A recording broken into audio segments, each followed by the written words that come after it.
은퇴하면 깨끗한 공기 마시며 텃밭도 가꾸고 조용한 시골에서 여유롭게 살고 싶다. 라고 생각하시나요? 주변의 빈말이라도 이렇게 말하는 사람들이 정말 많습니다. 하지만 실제로 전원주택을 알아보고 직접 살아보신 분들을 만나면서 알게 된 것이 참 많더라고요. 분명 좋은 점도 있겠지만 그것보다 안 좋은 점들도 정말 많습니다. 문제는 좋은 점만 생각하고 갔다가 후회하는 분들이 정말 많다는 겁니다. 앞으로 나올 내용들을 충분히 검토하신다면 후회 없는 전원 생활이 가능할 겁니다. 끝까지 들어보시고 현명한 결정하시길 바랍니다. 자, 그럼 첫 번째, 현실부터 시작해 보겠습니다. 바로 경제적 부담에 대한 이야기입니다. 많은 분들이 전원주택 하면 도시 아파트보다 싸다고 생각하세요. 땅값이 저렴하고 건물도 단순하니까 비용이 적게 들 거라고 생각하시는 거죠. 하지만 실제로는 어떨까요? 얼마 전에 60대 초반이 김 선생님을 만났는데 이분이 충청도 어느 시골에 전원주택을 지으셨어요. 처음에는 땅값 4천만 원, 집 짓는데 1억 원, 총 1억 4천만 원 정도면 될 줄 알았대요. 그런데 막상 해보니까 어떻게 됐을까요? 우선 땅을 고르고 나서 알았는데 상수도가 안 들어와 있더라고요. 상수도 인입비용만 300만 원이었어요. 그 다음에 전기 인입비용 200만 원, 인터넷 케이블 설치비 100만 원, 이것만으로도 벌써 예상보다 600만 원이 더 들었습니다. 집을 짓기 시작하니까 또 문제가 생겼어요. 자재 운반비가 만만치 않더라고요. 시골이라 트럭 접근이 어렵고 운반거리가 멀어서 건축비가 평방미터당 10만 원씩 더 올라갔어요. 30평 집이면 300만 원이 추가로 든 거죠. 그리고 가장 큰 복병이 바로 화분 정화조였어요. 하수도가 없으니까 개인 정화조를 설치해야 하는데 이게 무려 500만 원이나 들더라고요. 김 선생님 말씀으로는 이런 걸 미리 알았다면 계획을 다시 세웠을 거라고 하시더라고요. 결국 1억 4천만 원으로 시작한 집이 1억 8천만 원이 들었어요. 4천만 원이나 초과된 거죠. 이런 식으로 예상보다 비용이 많이 드는 경우가 정말 많습니다. 실제로 전원주택 건축 전문가들이 말하길 초기 예산보다 최소 30%는 더 잡아야 한다고 해요. 왜 그럴까요? 도시와 달리 인프라가 부족하고 자재 운반이 어렵고 예상하지 못한 추가 공사가 많이 생기기 때문입니다. 그런데 여기서 끝이 아니에요. 집을 짓고 나서 유지비용이 만만치 않거든요. 자, 그럼 이번에는 두 번째 현실, 바로 생각보다 비싼 유지비용에 대해 말씀드리겠습니다. 전원주택은 대부분 단독주택이에요. 아파트처럼 관리비를 내고 관리사무소에서 알아서 해주는 게 아니라 모든 걸 본인이 직접 관리해야 합니다. 이게 생각보다 정말 큰 부담이에요. 경기도 양평에서 7년째 살고 계신 박 여사님 이야기를 들어보세요. 이분은 50평 정도 되는 전원주택에서 부부가 살고 계신데 한 달 유지비가 어느 정도 나올까요? 우선 난방비부터 봅시다. 겨울철에 기름 보일러로 난방하시는데 한 달에 40만 원씩 나와요. 서울 아파트에서 살 때는 15만 원 정도였는데 거의 3배가 된 거죠. 왜 이렇게 차이가 날까요? 단독주택이라 열손실이 크고 단열이 아파트만큼 좋지 않기 때문이에요. 전기료도 만만치 않아요. 넓은 집에 조명도 많고 정화조 펌프도 돌아가고 농업용수 펌프도 있다 보니 한 달에 12만 원 정도 나온다고 하시더라고요. 그리고 가장 큰 부담이 바로 관리 비용이에요. 잔디 관리, 나무 가지치기, 담장 보수, 지붕 점검 등등 이런 걸 다 업체에 맡기면 한 해에 200만 원은 기본으로 들어가요. 직접 하시려고 해도 체력적으로 한계가 있고 전문 장비도 필요하거든요. 박 여사님이 계산해 보니까 서울 아파트에서 살 때보다 한 달에 15만 원에서 20만 원 정도 유지비가 더 든다고 하시더라고요. 1년이면 200만 원에서 240만 원이에요. 10년이면 2,400만 원이나 차이가 나는 거죠. 여기에 더해서 자동차 유지비도 늘어나요. 어디를 가든 차를 써야 하니까 기름값이 많이 들고 시골길 때문에 차 관리 비용도 더 많이 들어가거든요. 이런 현실적인 비용들을 미리 계산해보고 결정하셔야 해요. 로망만으로는 안 되거든요. 세 번째로 말씀드릴 현실은 바로 교통과 접근성 문제입니다. 전원주택은 대부분 도심에서 멀리 떨어진 곳에 있어요. 처음에는 조용하고 좋다고 생각하시는데 막상 살다 보면 이게 정말 큰 불편함으로 다가와요. 강원도 홍천에서 사시는 최 선생님 이야기를 들어보시죠. 이분은 서울에서 1시간 반 정도 거리에 전원주택을 마련하셨어요. 은퇴 전에는 주말에만 가시다가 완전히 이주해서 살기 시작하셨는데요. 처음 몇 달은 정말 좋았다고 해요. 새소리 듣고 깨끗한 공기 마시고 스트레스 없이 지내셨거든요. 그런데 점점 문제가 생기기 시작했어요. 우선 장보기가 너무 힘들더라고요. 가까운 마트까지 차로 20분은 가야 하고 큰 마트는 40분이나 걸려요. 서울에서는 걸어서 5분이면 편의점, 10분이면 대형마트였는데 말이에요. 그래서 한번 나가면 일주일치 장을 몰아서 봐야 하는데 이것도 계획성 있게 해야 해서 불편하시더라고요. 택배나 배송 서비스도 문제예요. 당일 배송은 꿈도 못 꾸고 심지어 일부 업체는 배송비를 추가로 받아요. 가구나 가전제품 배송할 때는 추가 비용이 몇만 원씩 들기도 해요. 그리고 가장 큰 문제는 사람 만나는 일이에요. 자녀들이나 친구들이 오려고 해도 멀어서 자주 못 와요. 최 선생님도 처음에는 친구들이 구경 온다고 많이 왔는데 점점 발걸음이 뜸해지더라고 하시더라고요. 본인이 서울로 나가려고 해도 왕복 3시간이 걸리니까 간단한 일로는 나가기가 망설여져요. 병원 가려고 해도 하루를 잡아야 하고 은행일이나 관공서 업무도 마찬가지예요. 대중교통은 아예 기대하기 어려워요. 버스가 하루에 몇 번밖에 안 다니고 지하철은 꿈도 못 꿔요. 그러다 보니 차가 고장 나거나 운전을 못하게 되면 정말 고립되는 거죠. 실제로 70대가 되어서 운전을 못하게 된 분들이 다시 도시로 돌아오는 경우가 많아요.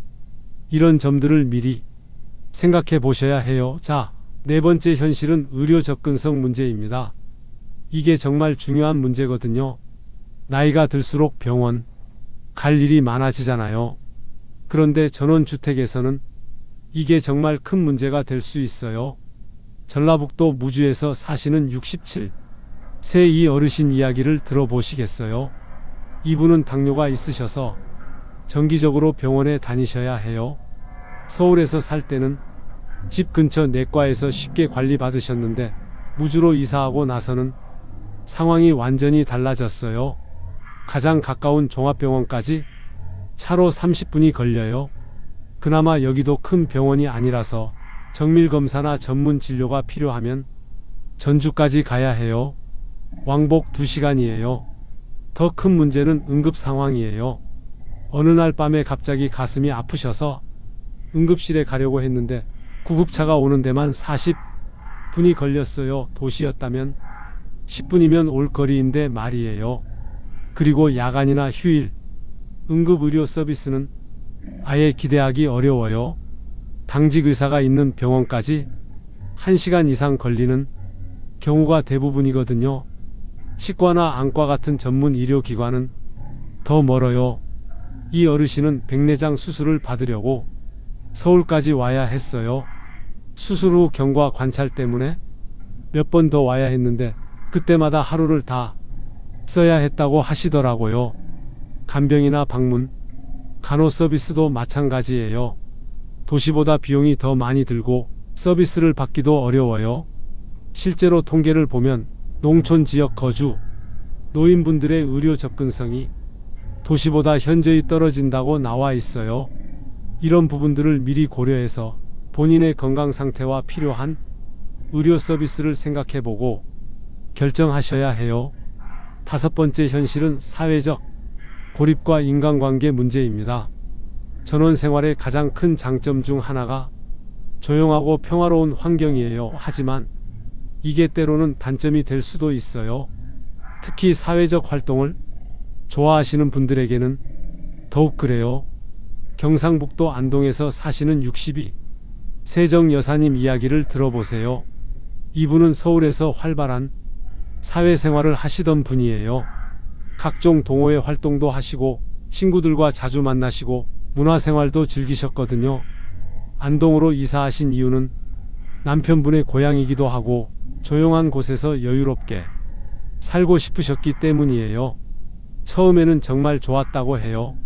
스트레스도 없고 자연도 아름답고요. 하지만 시간이 지날수록 외로움을 느끼기 시작하셨어요. 서울에 있던 친구들과는 자주 만나기 어려워졌고 동네에서는 새로운 친구 사귀기가 쉽지 않았어요. 시골 동네는 대부분 오래전부터 살던 분들이 많아서 외지에서 온 사람들이 끼어들기가 쉽지 않아요. 물론 나쁜 의미는 아니에요. 그냥 이미 형성된 인간관계의 틀이 있다 보니 새로 들어온 사람이 적응하기까지 시간이 오래 걸리는 거죠. 문화생활도 제한적이에요. 영화관, 미술관, 콘서트홀 같은 곳은 멀리 나가야 하고 취미 활동을 할 수 있는 시설이나 모임도 많지 않아요. 정 여사님은 서울에서 꽃꽂이와 서예를 배우셨는데 안동에서는 이런 강좌를 찾기가 어렵더라고 하시더라고요. 특히 겨울철에는 더 심해져요. 해가 일찍 지고 추워서 밖에 나가기도 싫어지고 그러다 보니 며칠씩 집에만 있게 되는 경우가 많아요. 혼자 계신 분들은 더욱 심각하죠. 실제로 전원 생활을 하다가 다시 도시로 돌아오시는 분들 중에 상당수가 이런 사회적 고립감 때문이라고 해요. 특히 배우자를 먼저 보내신 분들은 더욱 그렇고요. 그래서 전원 생활을 계획하실 때는 인간관계와 사회적 활동에 대한 계획도 함께 세우시는 게 좋아요. 여기서 중요한 것은 지금까지 5가지 현실적인 문제들을 말씀드렸는데 이게 무조건 나쁘다는 뜻은 아니에요. 미리 알고 준비하시라는 뜻이거든요. 자, 그럼 6번째 현실인 시설과 인프라의 한계에 대해 말씀드리겠습니다. 도시에서는 당연하게 생각하던 것들이 시골에서는 당연하지 않아요. 상하수도, 인터넷, 가스, 쓰레기 수거 같은 기본 인프라 말이에요. 충청남도 서천에서 사시는 59 세 김 사장님 이야기를 들어보시겠어요?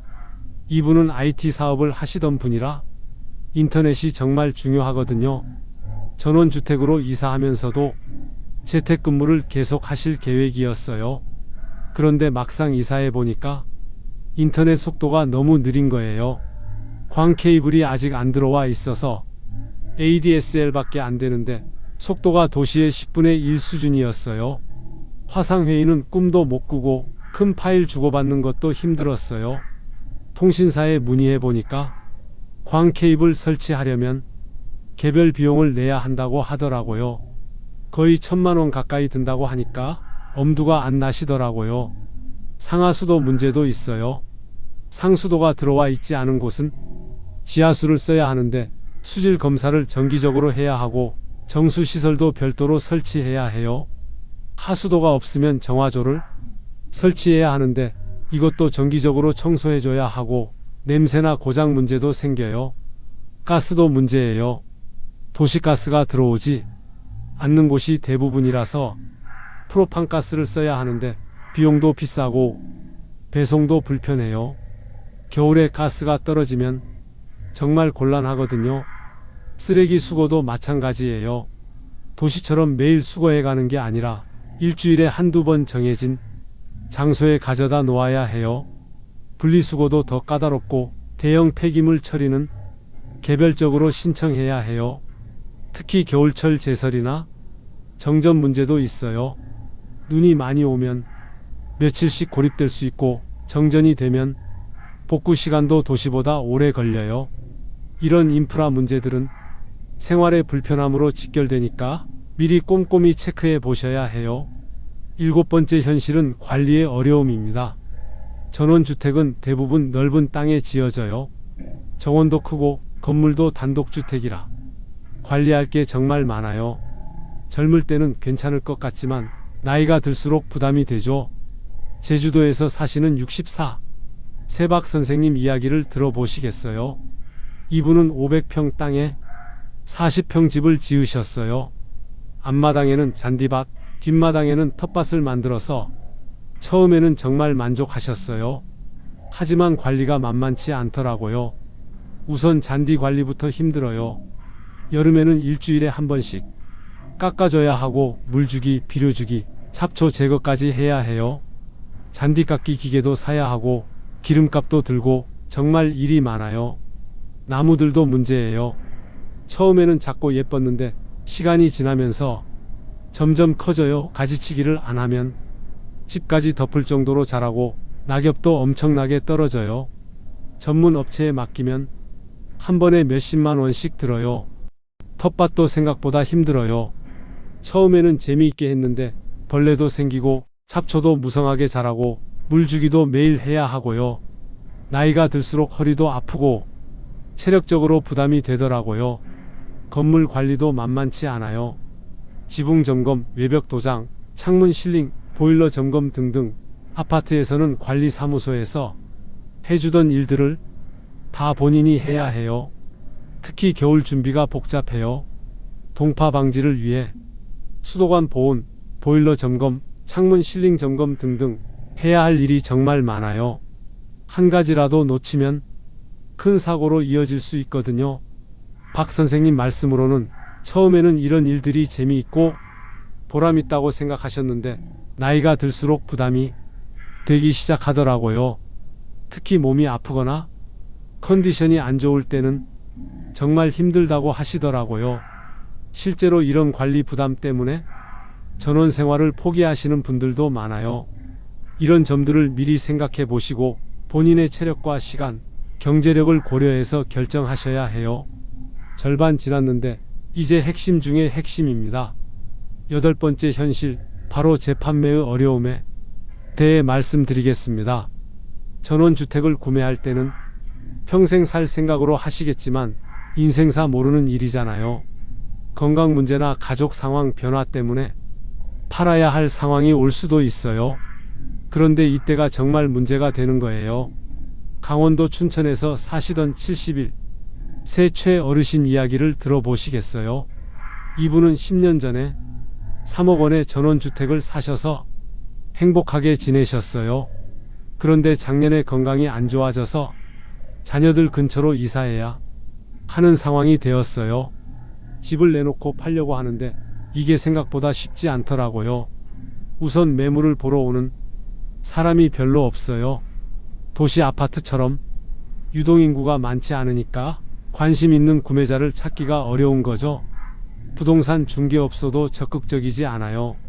워낙 매물 회전이 느리고 중개 수수료도 적다 보니까 열심히 하지 않더라고요.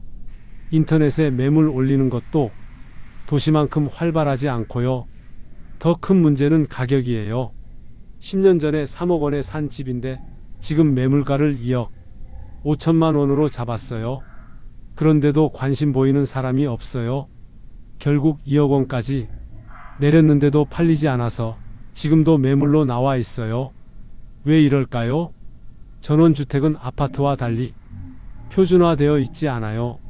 집마다 다 달라서 가격 비교가 어렵고 개인 취향에 따라 호불호가 극명하게 갈려요. 그러다 보니 딱 맞는 구매자를 찾기가 정말 어려운 거예요. 또한 전원주택을 사려는 사람들 자체가 많지 않아요. 대부분의 사람들은 여전히 도시 생활을 선호하고 전원 생활에 관심이 있어도 실제로 구매하기까지는 망설이는 경우가 많거든요. 금융기관에서도 전원주택 담보가치를 낮게 평가해요. 유동성이 떨어지고 시세 파악이 어렵다 보니까 담보대출 한도도 적고 금리도 높게 책정하는 경우가 많아요. 실제로 부동산 통계를 보면 전원주택의 평균 매각기간이 도시 아파트보다 3배 이상 오래 걸린다고 나와 있어요. 아파트는 보통 3개월에서 6개월이면 팔리는데 전원주택은 1년에서 2년까지 걸리는 경우가 많아요. 그리고 가격 하락폭도 더 커요. 최 어르신처럼 3분의 1 가격이 떨어지는 경우도 흔하고 심한 경우에는 반값에도 안 팔리는 경우도 있어요. 이런 현실을 미리 알고 계셔야 해요. 전원주택은 투자가 아니라 정말 살기 위한 목적으로 구매하셔야 하고 나중에 처분할 때 손해를 볼 각오도 하고 계셔야 합니다. 하지만 모든 이야기가 부정적인 것만은 아니에요. 9번째로는 성공적인 전원 생활을 하고 계신 분들의 이야기를 들려드리겠습니다. 경상남도 하동에서 사시는 63세 한 선생님과 부인분 이야기예요. 이분들은 전원생활 7년째인데 정말 만족하면서 살고 계세요. 어떻게 성공적인 전원생활을 하고 계실까요? 우선 이분들은 충분한 준비 기간을 가지셨어요. 은퇴하기 3년 전부터 주말마다 시골 생활을 체험해 보셨거든요. 여러 지역을 다녀보시고 각 지역의 장단점을 꼼꼼히 비교해 보셨어요. 그리고 무엇보다 현실적인 예산 계획을 세우셨어요. 초기 건축 비용뿐만 아니라 앞으로 10년간 들어갈 유지 비용까지 다 계산해 보고 여유 자금을 충분히 준비하셨거든요. 위치 선정도 신중하게 하셨어요. 너무 외진 곳이 아니라 도시에서 1시간 반 정도 거리에 있으면서도 기본 인프라가 갖춰진 곳을 선택하셨어요. 병원, 마트, 은행 같은 필수 시설까지 30분 이내에 갈 수 있는 곳이죠. 그리고 가장 중요한 건 지역 커뮤니티에 적극적으로 참여하셨다는 거예요. 이사 오자마자 동네 어르신들께 인사드리고 마을 행사에도 빠짐없이 참석하셨어요. 농사일도 이웃들께 배우면서 함께 하시고요. 한 선생님 부인분은 마을 부녀회 활동도 하시고 선생님은 이장님과 친하게 지내시면서 마을 발전에도 함께 참여하고 계세요. 그러다 보니 이웃들과의 관계도 좋고 외로움을 느끼지 않으신다고 해요. 건강관리도 체계적으로 하고 계세요. 가까운 보건소에서 정기검진을 받으시고 복용하시는 약은 미리 여유분을 준비해 두세요. 응급 상황에 대비해서 가까운 병원 연락처도 정리해 두시고요. 취미생활도 적극적으로 하고 계세요. 텃밭 가꾸기, 등산, 낚시 같은 시골에서 할 수 있는 활동들을 즐기시면서 서울에 있는 친구들도 정기적으로 초대해서 만나고 계세요. 이분들이 하신 말씀이 인상적이었어요. 전원생활은 로망만으로는 안 되고 철저한 준비와 현실적인 판단이 있어야 성공할 수 있다고 하시더라고요. 그리고 젊을 때 미리 경험해보고 나이 들어서도 계속 적응하려는 노력을 해야 한다고도 하셨어요. 실제로 성공적인 전원생활을 하시는 분들의 공통점을 보면 충분한 사전 준비, 현실적인 예산 계획, 적절한 위치 선정, 지역 사회와의 적극적인 소통, 그리고 지속적인 건강 관리를 하고 계신다는 거예요. 이런 조건들을 갖추실 수 있다면 전원생활도 충분히 성공적일 수 있어요. 마지막 정리, 오늘의 하이라이트입니다. 현명한 판단을 위한 체크리스트를 말씀드리겠습니다. 전원주택을 고려하고 계신다면 다음 10가지를 꼭 점검해 보세요. 첫 번째, 경제적 여유가 충분한가요? 초기 비용의 30% 이상을 여유 자금으로 준비하셨나요? 그리고 매월 유지비가 현재보다 10만원에서 20만원 더 들어도 괜찮으신가요? 두 번째, 건강 상태는 어떠신가요? 정기적으로 병원에 다니셔야 하는 지병이 있으시다면 가까운 곳에 적절한 의료 시설이 있는지 확인해 보셨나요? 세 번째, 운전을 얼마나 더 할 수 있으신가요? 대중교통이 불편한 곳에서는 차가 없으면 생활이 어려워요.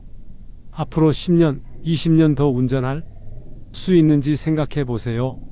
네 번째, 사회적 활동에 대한 계획이 있으신가요?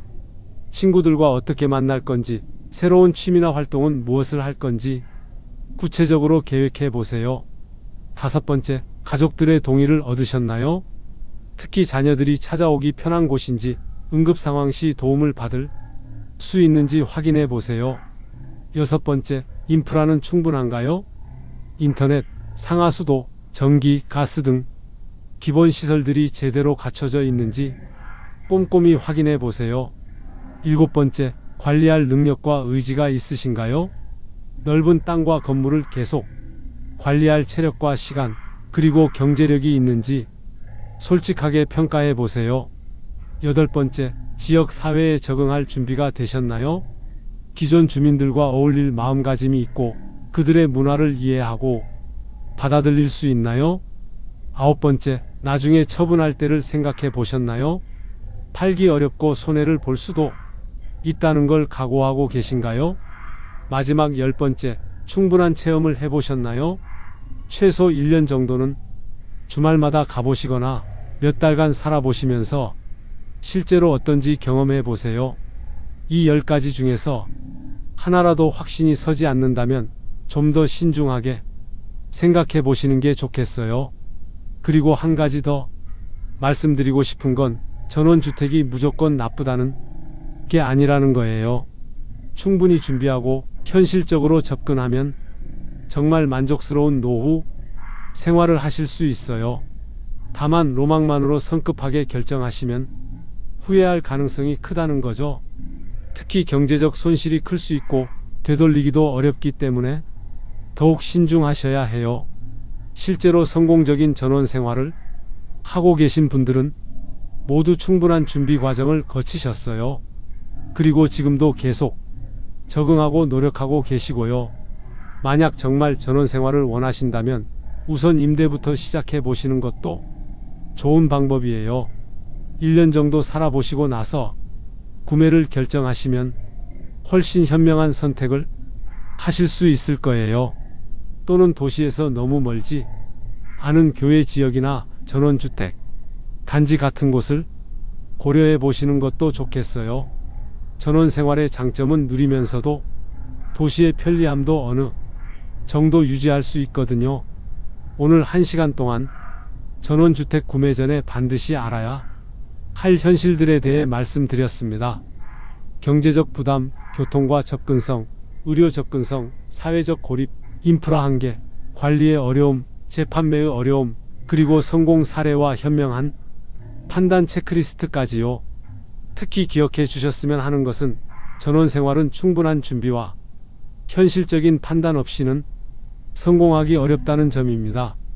로망만으로는 부족하고 경제적 여유와 체력, 그리고 지역 사회에 적응할 의지가 모두 필요해요. 하지만 이런 조건들을 갖추신다면 정말 행복하고 건강한 노후 생활을 하실 수 있습니다. 다만 성급하게 결정하지 마시고 오늘 말씀드린 내용들을 참고하셔서 신중하게 판단하시길 바랍니다. 앞으로도 여러분의 현명한 선택에 도움이 되는 실용적인 정보들로 찾아뵙겠습니다.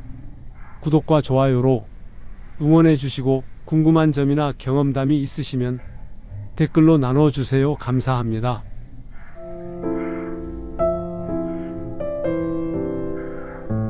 혹시 이런 경험 있으신가요?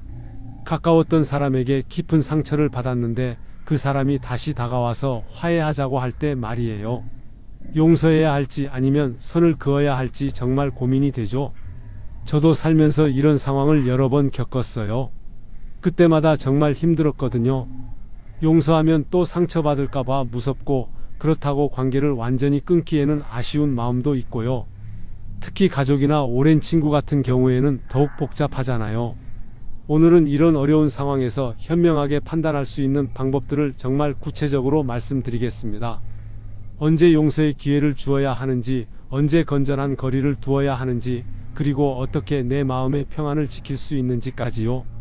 특히 실제 사례들을 많이 들려드릴 테니까 여러분의 상황과 비교해 보시면서 들어보시길 바랍니다. 그리고 마지막에는 스스로 판단할 수 있는 체크리스트도 준비했으니까 끝까지 함께 해주세요. 자, 그럼 첫 번째로 상처의 종류와 정도를 구분하는 방법부터 말씀드리겠습니다.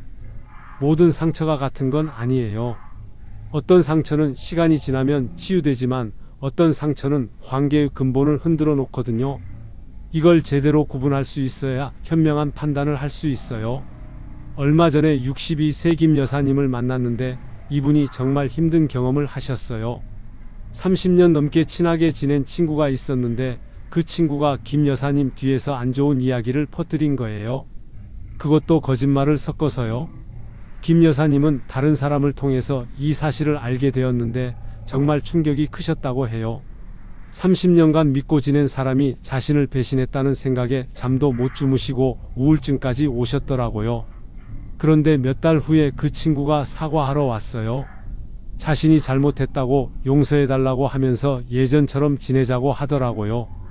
김 여사님은 정말 고민이 되셨어요. 30년 우정을 버리기에는 아깝고 그렇다고 쉽게 용서하기에는 상처가 너무 컸거든요. 이런 경우를 어떻게 판단해야 할까요? 우선 상처의 종류를 분석해 봐야 해요. 첫 번째는 일시적 감정에 의한 상처예요. 화가 나서 말을 함부로 했거나 스트레스 때문에 평소와 다르게 행동한 경우죠. 이런 상처는 대부분 치유 가능해요. 두 번째는 가치관 차이에서 오는 상처예요. 서로 다른 생각을 가지고 있어서 갈등이 생기는 경우인데 이것도 대화를 통해 해결할 수 있어요. 세 번째는 의도적이고 반복적인 상처예요. 김 여사님 경우처럼 고의로 해를 끼치거나 같은 잘못을 계속 반복하는 경우죠. 이런 상처는 관계의 신뢰를 근본적으로 훼손해요. 네 번째는 회복 불가능한 상처예요. 범죄나 극심한 배신, 인격 모독 같은 경우인데 이런 상처는 용서한다 해도 관계 회복이 어려워요. 김 여사님의 경우는 세 번째에 해당해요. 고의적이고 계획적인 배신이었거든요. 이런 경우에는 신중하게 접근해야 해요. 그럼 두 번째로 상대방의 진정성을 어떻게 판별할 수 있는지 말씀드리겠습니다. 사과하러 온다고 해서 다 진심인 건 아니에요. 진짜 반성하는 사람과 그냥 형식적으로 사과하는 사람을 구분할 수 있어야 해요. 경기도 수원에서 사시는 58세 박 선생님 이야기를 들어보시겠어요? 이분은 사업을 하시는데 절친한 친구와 함께 투자를 했다가 큰 손해를 보셨어요. 그런데 나중에 알고 보니까 그 친구가 박 선생님 몰래 다른 곳에 돈을 빼돌렸더라고요. 박 선생님은 2천만 원 정도 손해를 보셨는데 그것보다 더 큰 상처는 친구의 배신이었어요. 20년 넘게 형제처럼 지낸 사이였거든요. 그 친구는 한 달 후에 찾아와서 사과했어요. 그런데 박 선생님이 관찰해 보니까 뭔가 이상했어요. 사과는 하는데 구체적으로 뭘 잘못했는지는 말하지 않더라고요. 그냥 미안하다, 실수했다 이런 식으로만 말하는 거예요. 진정성 있는 사과에는 몇 가지 특징이 있어요. 첫 번째, 구체적으로 뭘 잘못했는지 정확하게 인정해야 해요. 내가 너를 속이고 돈을 빼돌린 것이 잘못이었다처럼 구체적으로 말해야 하는 거죠. 두 번째, 상대방의 감정을 이해하고 공감해야 해요. 내가 얼마나 배신감을 느꼈을지 이해한다처럼 상대방의 마음을 헤아리는 모습을 보여야 해요. 세 번째, 변명하지 않아야 해요. 그때 내가 힘들어서 이런 식으로 변명하면 진정성이 의심돼요. 네 번째, 구체적인 해결 방안을 제시해야 해요. 돈 문제라면 언제까지 얼마를 갚겠다고 말하거나 신뢰 회복을 위해 어떤 노력을 하겠다고 구체적으로 말해야 해요. 다섯 번째, 시간을 달라고 하지 않아야 해요. 시간이 해결해 줄 거야 라는 식으로 말하면 안 되고 지금 당장 자신이 할 수 있는 일을 찾아야 해요. 박 선생님의 친구는 이 5가지 중에 하나도 제대로 하지 못했어요. 그래서 박 선생님은 그 친구와 거리를 두기로 결정하셨어요. 실제로 진정성 없는 사과는 또 다른 상처를 줄 수 있어요. 상대방이 정말 반성하는 게 아니라 그냥 관계를 원래대로 돌리고 싶어서 하는 사과라면 받아들여도 똑같은 일이 반복될 가능성이 높거든요. 세 번째로는 가족관계의 특수성에 대해 말씀드리겠습니다. 가족관계는 다른 관계와 달라요. 완전히 끊기도 어렵고 그렇다고 상처를 참고 넘어가기에는 너무 힘들 때가 있어요. 이럴 때는 어떻게 해야 할까요? 충청남도 천안에서 사시는 65세 최어르신 이야기를 들어보시겠어요? 이분은 큰아들과 심한 갈등을 겪으셨어요. 아들이 사업 자금이 필요하다고 해서 전 재산인 3억 원을 빌려줬는데 사업이 망하고 나서 아들이 연락을 끊어버린 거예요.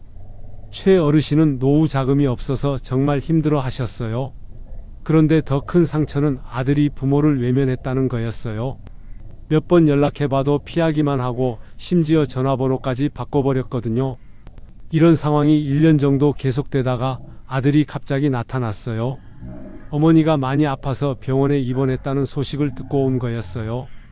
그때 아들이 눈물을 흘리면서 사과했어요. 최 어르신은 정말 고민이 되셨어요.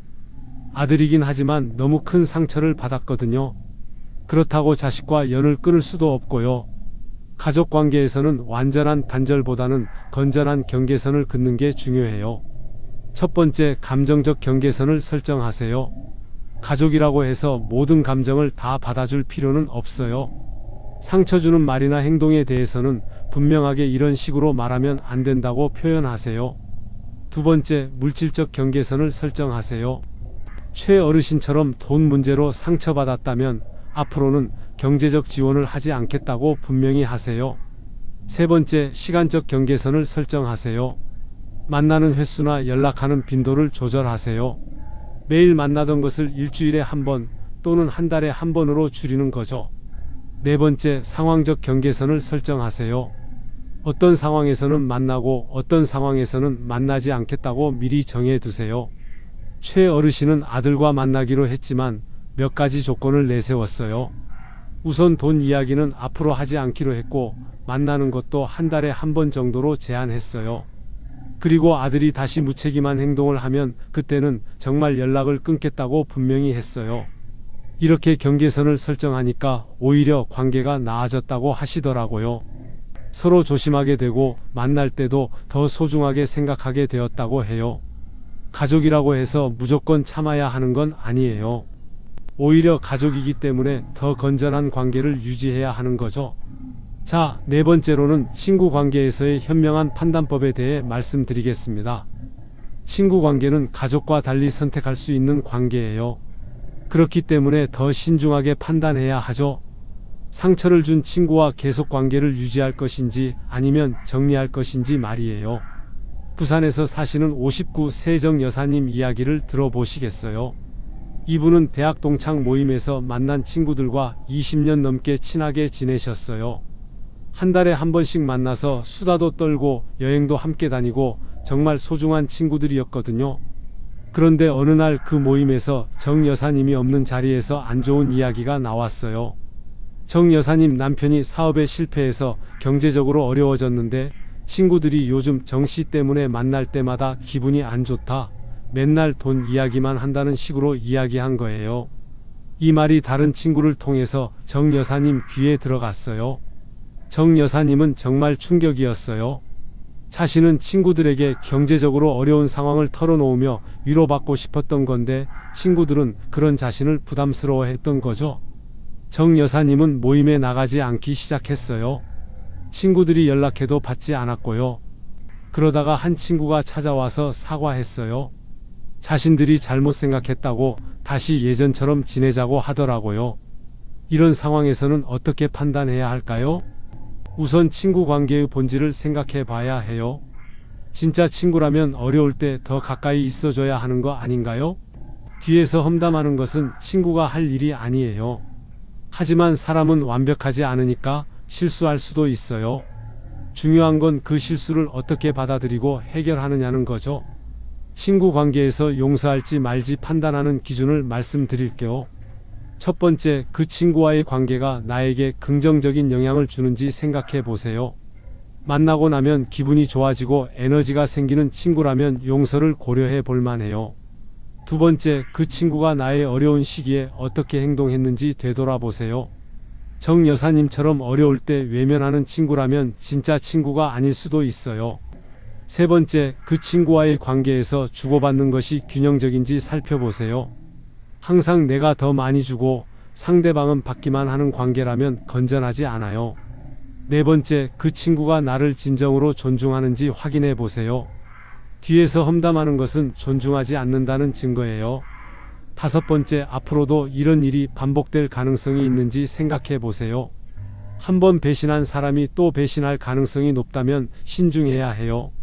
정 여사님은 이런 기준으로 판단해 본 결과 그 친구들과는 거리를 두기로 하셨어요. 20년 우정이 아까웠지만 진짜 친구라면 어려울 때 더 따뜻하게 대해줬어야 한다고 생각하셨거든요. 대신 정 여사님은 그 어려운 시기에 진짜로 도움을 주고 위로해준 다른 친구들과 더 가까워지셨어요. 양보다는 질이 중요하다는 걸 깨달으신 거죠. 친구 관계는 억지로 유지할 필요가 없어요. 서로에게 긍정적인 영향을 주는 건전한 관계만 유지하시면 돼요.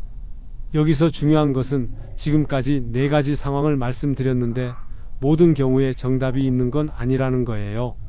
상황과 관계의 성격에 따라 판단이 달라질 수 있어요. 5번째로는 직장 내 갈등과 인간관계에 대해 말씀드리겠습니다. 직장 관계는 또 다른 특성이 있어요. 개인적으로는 싫어도 업무상 협력해야 하는 경우가 많거든요. 이럴 때는 어떻게 처리하는 게 현명할까요?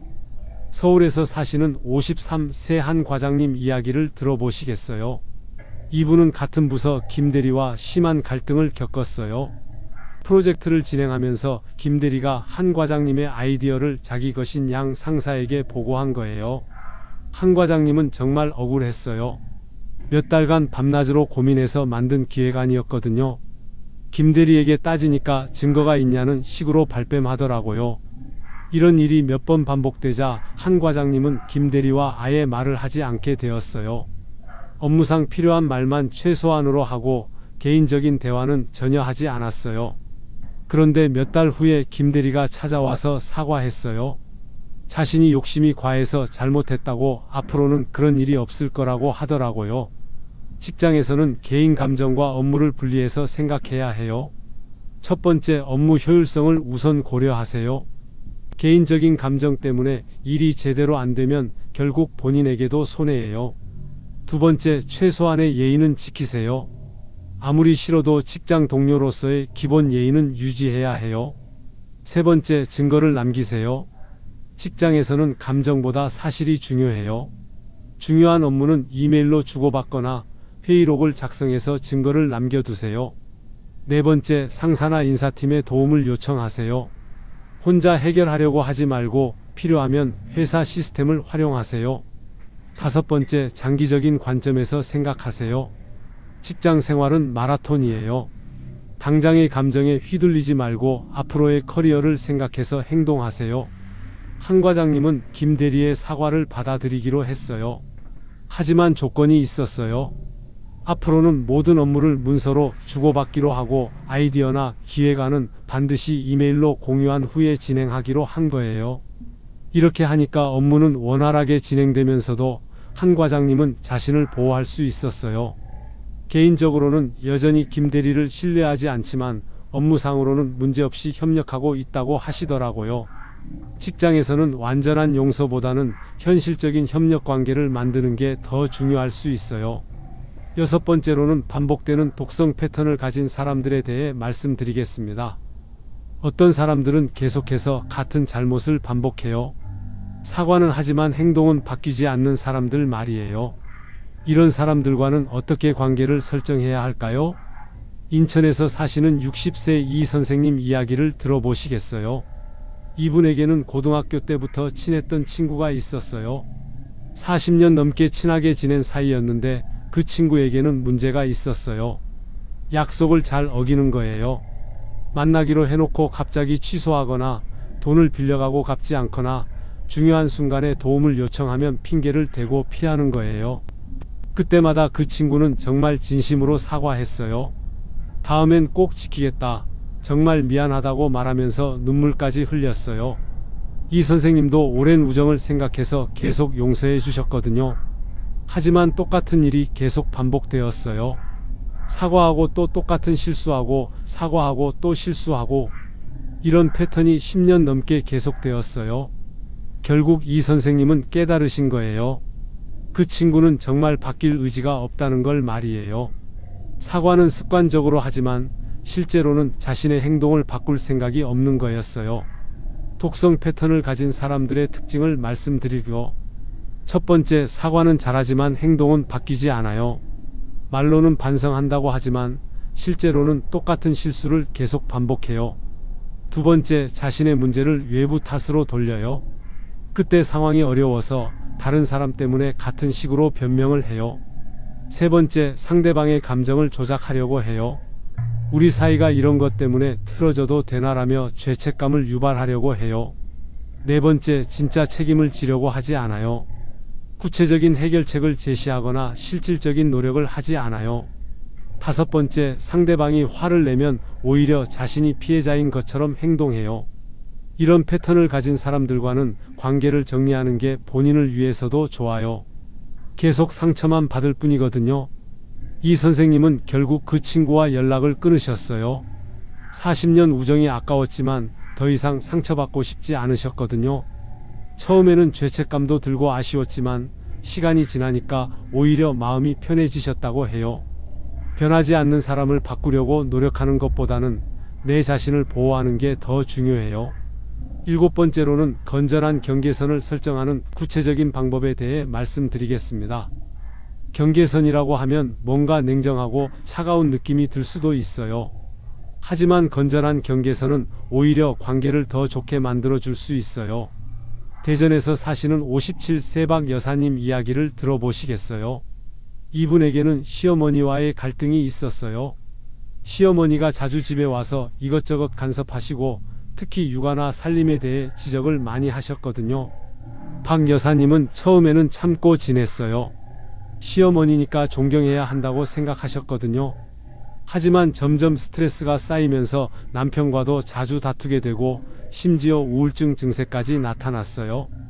그러다가 어느 날 시어머니가 박 여사님이 없는 사이에 아이들에게 엄마가 요리를 못한다는 식으로 말씀하신 일이 있었어요. 아이들이 그 말을 박 여사님에게 전했는데 정말 상처가 컸어요. 박 여사님은 더 이상 참을 수 없다고 생각하셨어요. 하지만 시어머니와 완전히 관계를 끊을 수는 없으니까 건전한 경계선을 만들기로 하셨어요. 건전한 경계선 설정하는 방법을 단계별로 말씀드릴게요. 첫 번째 단계, 내 감정과 한계를 명확히 파악하세요. 어떤 행동이 나를 불편하게 하는지, 어디까지가 내가 받아들일 수 있는 선인지 정확히 알아야 해요. 박 여사님은 시어머니의 방문 횟수, 간섭의 정도, 말하는 방식 등을 구체적으로 분석해 보셨어요. 두 번째 단계, 경계선을 명확하게 표현하세요. 애매하게 말하면 상대방이 이해하지 못할 수 있어요. 앞으로는 방문하실 때 미리 연락해 주세요처럼 구체적으로 말하세요. 세 번째 단계, 일관성 있게 지키세요. 한 번은 받아들이고 한 번은 거부하면 경계선이 무의미해져요. 정한 것은 반드시 지켜야 해요. 네 번째 단계, 감정적으로 대응하지 마세요. 화내거나 공격적으로 말하면 갈등만 커져요. 차분하고 단호하게 표현하세요. 다섯 번째 단계, 대안을 제시하세요. 이건 안 돼요만 말하지 말고 대신 이렇게 하면 어떨까요? 라고 제안하세요. 박 여사님은 남편과 먼저 상의해서 동의를 구했어요. 그리고 시어머니께 정중하지만 분명하게 말씀드렸어요. 어머니, 저도 어머니를 존경하고 도움을 받고 싶어요. 하지만 갑자기 오시면 준비가 안 되어 있어서 제대로 모시지 못하게 돼요. 앞으로는 미리 연락해 주시면 좋겠어요. 그리고 육아나 살림에 대해서는 제가 천천히 배워가고 있으니까 조금 기다려 주시면 감사하겠어요. 처음에는 시어머니가 서운해 하셨어요. 하지만 박 여사님이 일관성 있게 경계선을 지키면서도 예의는 지키니까 점점 이해해 주시더라고요. 지금은 시어머니가 방문하실 때 미리 연락해 주시고 간섭도 많이 줄어들었어요. 오히려 관계가 더 좋아졌다고 하시더라고요. 경계선은 관계를 끊는 게 아니라 더 건전하게 만드는 거예요. 8번째로는 용서의 진정한 의미에 대해 말씀드리겠습니다. 많은 분들이 용서를 잘못 이해하고 계세요. 용서한다는 건 상대방을 위한 게 아니라 나를 위한 거예요. 강원도 춘천에서 사시는 63세조 선생님 이야기를 들어보시겠어요? 이분은 젊을 때 사업 파트너에게 큰 배신을 당하셨어요. 함께 시작한 사업에서 그 파트너가 돈을 빼돌리고 도망간 거예요. 조 선생님은 그 일로 파산하시고 가족들도 뿔뿔이 흩어지게 되었어요. 정말 힘든 시간을 보내셨거든요. 그 파트너에 대한 원망과 분노가 20년 넘게 계속되었어요. 그런데 몇 년 전에 그 파트너가 암에 걸려서 죽었다는 소식을 들었어요. 조 선생님은 처음에는 잘 죽었다고 생각하셨는데 시간이 지나니까 이상한 기분이 드시더라고요. 그 사람에 대한 분노와 원망이 사라지지 않으니까 오히려 본인이 계속 고통받고 있다는 걸 깨달으신 거예요. 그 사람은 이미 세상에 없는데 조 선생님만 계속 과거에 얽매여 있는 거였어요. 그때 조 선생님이 깨달으신 게 용서는 상대방을 위한 게 아니라 자신을 위한 거라는 거였어요. 용서의 진정한 의미를 말씀드릴게요. 첫 번째, 용서는 상대방의 잘못을 없었던 일로 만드는 게 아니에요. 잘못은 잘못이에요. 다만 그 잘못에 대한 분노와 원망을 내려놓는 거예요. 두 번째, 용서는 상대방과 다시 관계를 시작한다는 뜻이 아니에요. 용서하되 거리를 둘 수도 있어요. 세 번째, 용서는 내 마음의 평안을 위한 거예요. 계속 분노하고 원망하면 결국 내가 손해예요. 네 번째, 용서는 과정이에요. 하루아침에 되는 게 아니라 시간이 걸려요. 다섯 번째, 용서는 강요될 수 없어요. 다른 사람이 용서해라고 강요할 수 있는 게 아니에요. 조 선생님은 그 파트너를 용서하기로 하셨어요. 하지만 그것이 그 사람의 잘못을 정당화하는 건 아니었어요. 다만 20년 넘게 자신을 괴롭혀온 분노와 원망을 내려놓기로 하신 거예요. 용서하고 나니까 정말 마음이 편해지셨다고 해요. 과거에 얽매이지 않고 현재와 미래에 집중할 수 있게 되었다고 하시더라고요. 용서는 상대방에게 주는 선물이 아니라 나에게 주는 선물이에요. 아홉 번째로는 새로운 건전한 관계를 형성하는 방법에 대해 말씀드리겠습니다. 상처받은 관계를 정리하고 나면 새로운 사람들과 만날 기회가 생겨요. 이때 어떻게 하면 건전하고 좋은 관계를 만들 수 있을까요? 울산에서 사시는 58세 김 여사님 이야기를 들어보시겠어요? 이분은 몇 년 전에 오랜 친구들과 관계를 정리하셨어요. 서로 상처를 주고받는 관계였거든요. 처음에는 외로웠어요. 갑자기 만날 사람도 없고 연락할 사람도 없으니까요. 하지만 김 여사님은 이 기회에 새로운 사람들과 건전한 관계를 만들어 보기로 하셨어요. 우선 지역 문화센터에서 하는 서예 수업을 등록하셨어요. 거기서 비슷한 나이대의 분들을 만나게 되었는데 예전 친구들과는 다른 느낌이었어요. 새로운 관계를 만들 때 주의할 점들을 말씀드릴게요. 첫 번째, 과거의 상처를 새로운 사람에게 투영하지 마세요. 또 나를 배신하겠지라는 생각으로 시작하면 좋은 관계를 만들기 어려워요. 두 번째, 처음부터 너무 깊은 이야기를 하지 마세요. 관계는 천천히 쌓아가는 거예요. 처음 만난 사람에게 개인적인 고민을 털어놓으면 부담스러워 할 수 있어요. 세 번째, 상대방의 경계선을 존중하세요. 내가 친해지고 싶다고 해서 상대방도 같은 마음인 건 아니에요. 네 번째, 건전한 활동을 통해 만나세요. 취미 모임, 봉사활동, 학습 모임 같은 곳에서 만난 사람들이 더 건전한 관계를 만들 가능성이 높아요. 다섯 번째, 내가 먼저 좋은 친구가 되세요. 상대방에게서 받기만 하려고 하지 말고 내가 먼저 베풀고 도와주세요. 김 여사님은 서예 수업에서 만난 분들과 정말 좋은 관계를 만드셨어요. 서로 작품을 감상해주고 때로는 차도 마시고 가끔 전시회도 함께 가시고요. 예전 친구들과는 달리 서로 험담하지 않고 긍정적인 이야기를 많이 하신다고 해요. 만나고 나면 기분이 좋아지고 에너지가 생긴다고 하시더라고요. 좋은 관계는 찾아오는 게 아니라 만들어가는 거예요. 내가 어떤 친구가 되느냐에 따라 어떤 친구를 만나게 될지 결정돼요. 마지막 정리, 오늘의 하이라이트입니다. 상처받은 관계에서 현명하게 판단하는 체크리스트를 말씀드리겠습니다. 인간관계에서 상처받았을 때 다음 10가지를 꼭 점검해 보세요. 첫 번째, 상처의 종류와 정도는 어떤가요? 일시적 감정에 의한 실수인지 아니면 의도적이고 반복적인 행동인지 구분해 보세요. 두 번째, 상대방의 사과가 진정성이 있나요? 구체적으로 잘못을 인정하고 변명하지 않으며 해결 방안을 제시하는지 확인해 보세요. 세 번째, 이런 일이 처음인가요? 아니면 반복되는 패턴인가요? 같은 잘못을 계속 반복하는 사람이라면 신중하게 생각해 보세요. 네 번째, 그 사람과의 관계가 나에게 긍정적인 영향을 주나요? 만나고 나서 기분이 좋아지는지 아니면 스트레스를 받는지 생각해 보세요. 다섯 번째, 관계에서 주고받는 것이 균형적인가요? 항상 내가 더 많이 주고 있다면 건전하지 않은 관계일 수 있어요. 여섯 번째, 그 사람이 나를 진정으로 존중하나요? 뒤에서 험담하거나 무시하는 행동을 하지는 않는지 살펴보세요. 일곱 번째, 내 가족이나 다른 사람들에게도 좋은 영향을 주는 관계인가요? 그 사람 때문에 다른 관계에 문제가 생기지는 않는지 확인해 보세요. 여덟 번째, 용서했을 때와 거리를 두었을 때 중 어느 쪽이 내 마음의 평안에 도움이 될까요?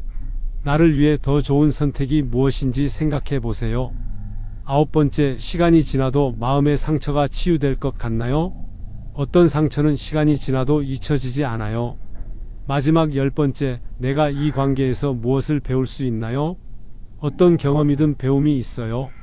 그 배움을 통해 앞으로 더 현명한 선택을 할 수 있는지 생각해 보세요. 이 10가지 중에서 절반 이상이 부정적이라면 그 관계는 거리를 두는 게 좋을 수 있어요.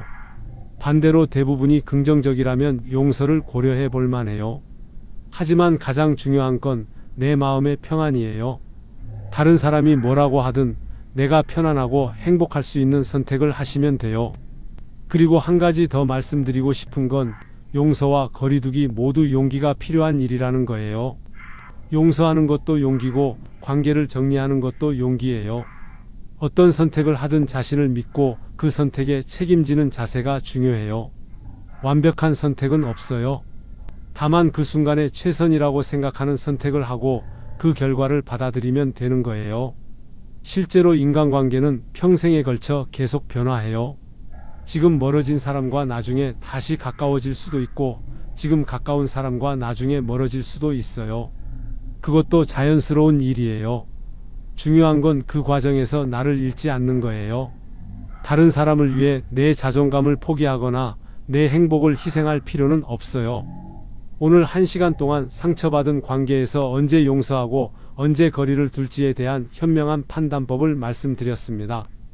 상처의 종류 구분부터 시작해서 진정성 있는 사과 판별법, 가족관계의 특수성, 친구관계에서의 선택, 직장 내 갈등 처리, 독성 패턴 인식, 건전한 경계선 설정, 용서의 진정한 의미, 새로운 관계 형성법, 그리고 현명한 판단을 위한 체크리스트까지 다뤄봤어요. 특히 기억해 주셨으면 하는 것은 인간관계에서 가장 중요한 것은 내 마음의 평안이라는 점입니다. 상대방을 위해서가 아니라 나를 위해서 현명한 선택을 하시길 바라요. 그리고 완벽한 관계는 없다는 것도 받아들이셔야 해요. 서로 상처 주고 상처받으면서도 함께 성장해 나가는 게 인간관계의 본질이에요. 다만 그 상처가 치유 가능한 범위인지 아니면 관계 자체를 위험하게 하는 수준인지 잘 판단하셔야 해요. 앞으로도 여러분의 건전하고 행복한 인간관계에 도움이 되는 실용적인 정보들로 찾아뵙겠습니다. 구독과 좋아요로 응원해 주시고 여러분의 경험담이나 고민도 댓글로 나누어 주세요. 서로의 지혜를 나누면서 함께 성장해 나갔으면 좋겠습니다. 감사합니다.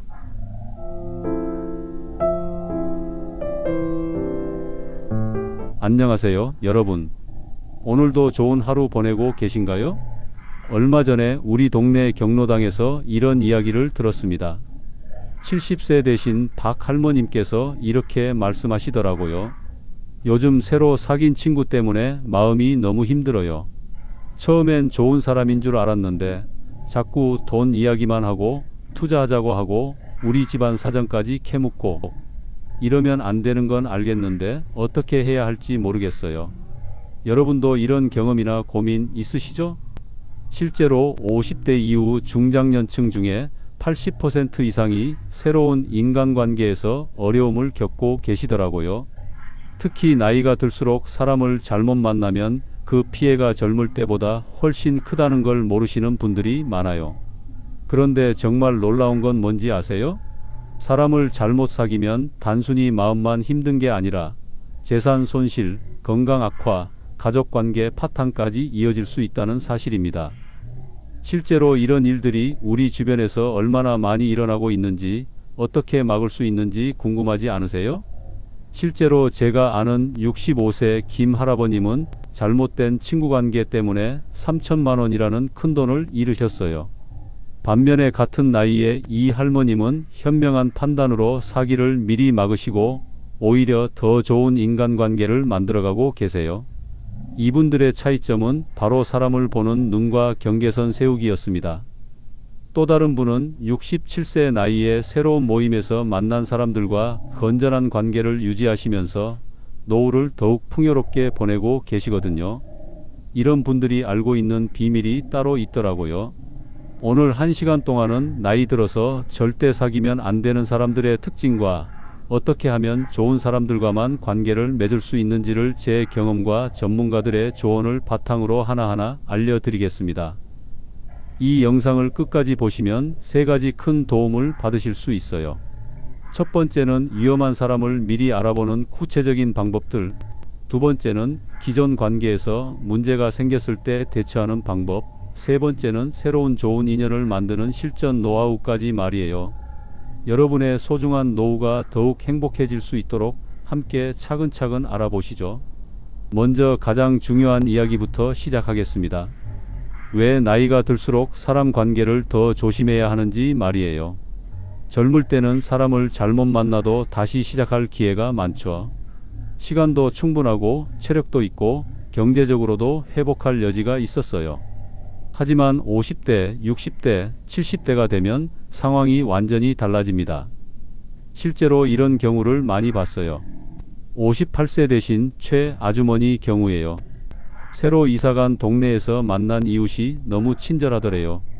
언니, 우리 같이 운동해요. 언니, 좋은 투자처 있는데 같이 해봐요 라면서 계속 접근했다고 해요.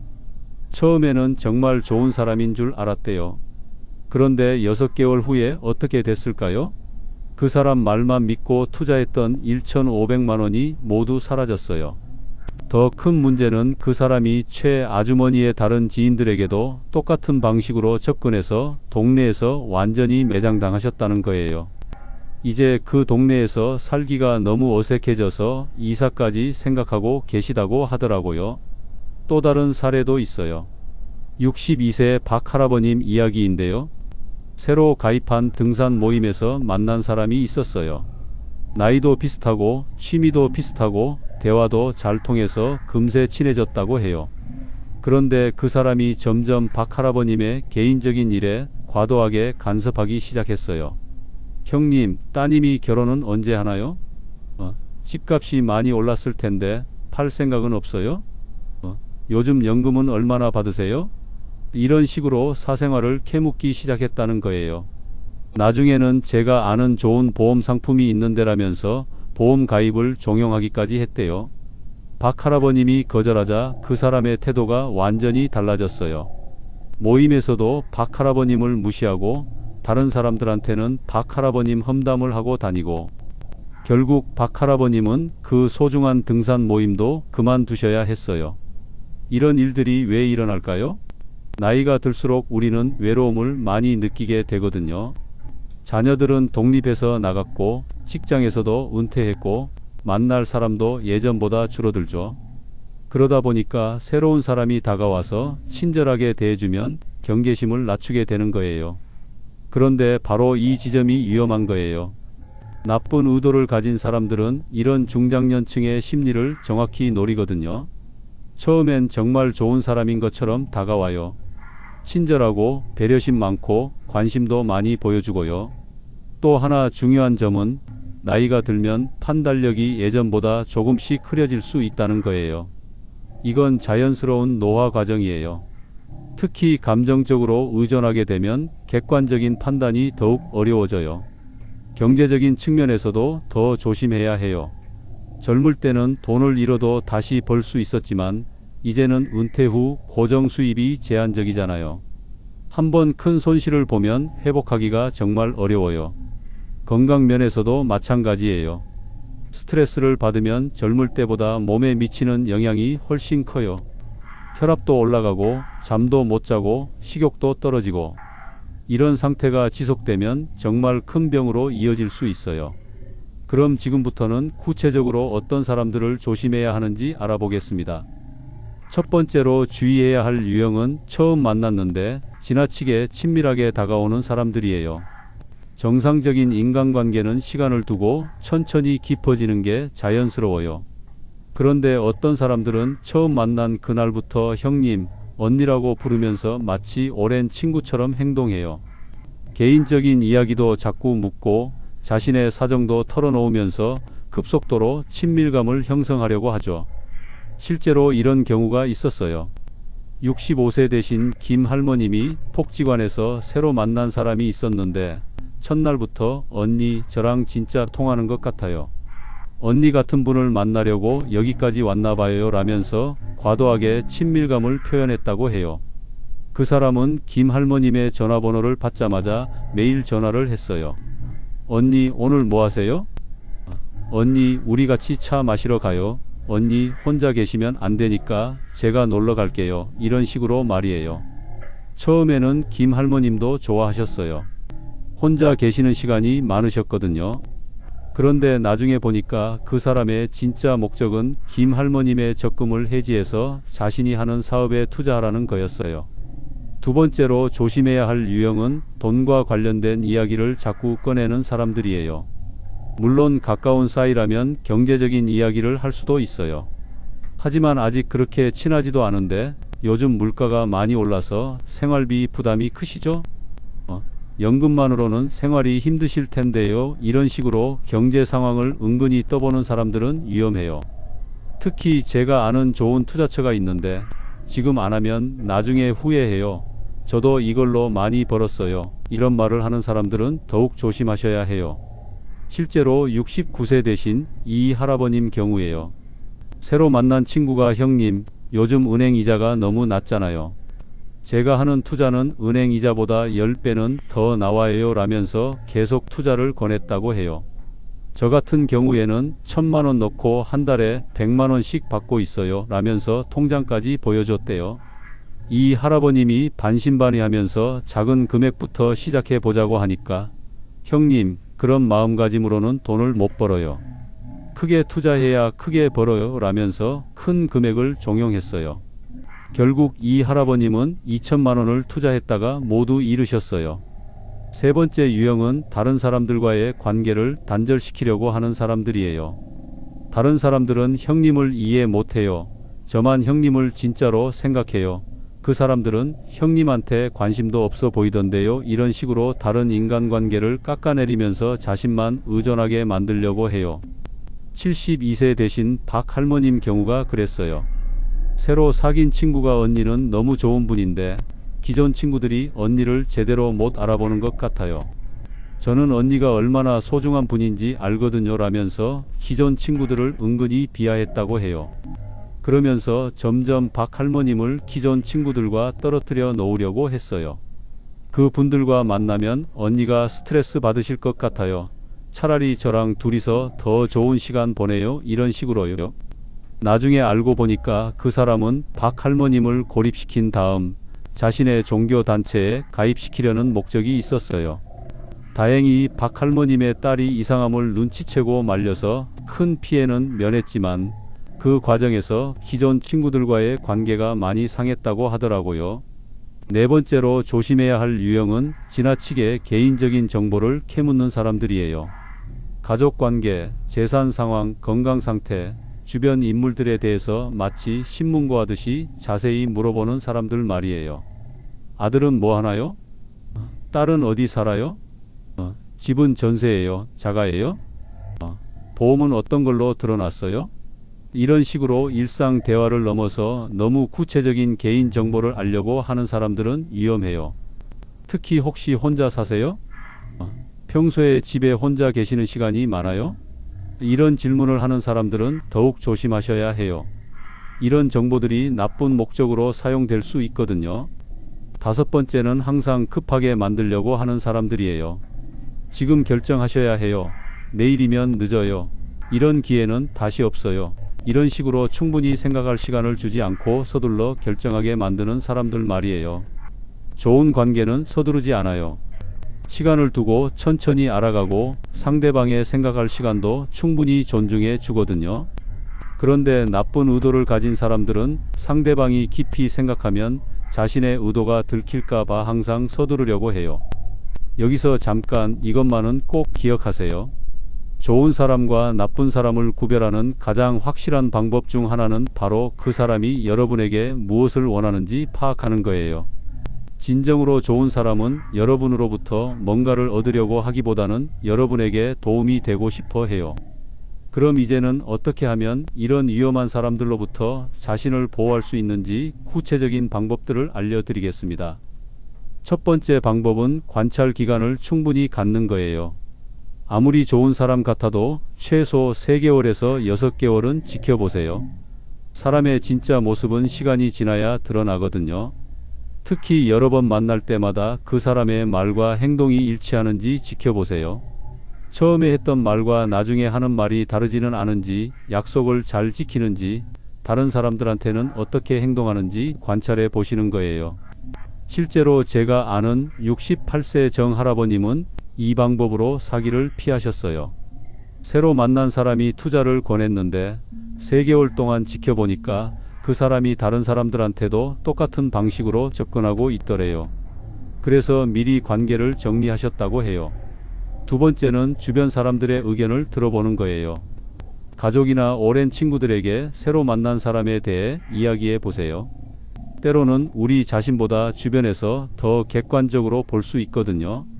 요즘 새로 사귄 친구가 있는데 이런 사람이야 라고 말해 보세요. 주변에서 그 사람 좀 이상한데? 라고 한다면 한 번 더 생각해 볼 필요가 있어요. 세 번째는 개인정보를 함부로 알려주지 않는 거예요. 아무리 친해 보여도 재산 상황, 건강 상태, 가족 관계에 대한 자세한 정보는 쉽게 말하지 마세요. 특히 집에 혼자 있는 시간, 외출 패턴 같은 정보는 절대 알려주면 안 돼요. 네 번째는 돈과 관련된 제안은 무조건 거절하는 거예요. 한 번만 도와달라, 확실한 투자처다, 나중에 몇 배로 갚겠다 이런 말을 하는 사람이 있다면 아무리 친해도 단호하게 거절하세요. 이때 미안하다, 돈이 없다라고 핑계를 대지 마세요. 그러면 상대방이 계속 설득하려고 들어요. 나는 돈 거래는 하지 않는다고 분명하게 선을 그으세요. 다섯 번째는 혼자 결정하지 않는 거예요. 중요한 일이 생기면 반드시 가족이나 믿을 만한 친구와 상의하세요. 급하니까 혼자 결정해야 한다고 하는 사람들이 있는데 그럴수록 더욱 의심해 보셔야 해요. 실제로 이런 경우가 있었어요.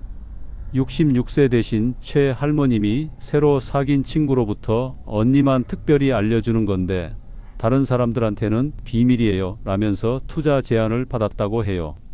그런데 최 할머님이 딸한테 물어보고 결정하겠다고 하니까 그 사람이 가족들은 이런 걸 이해 못해요.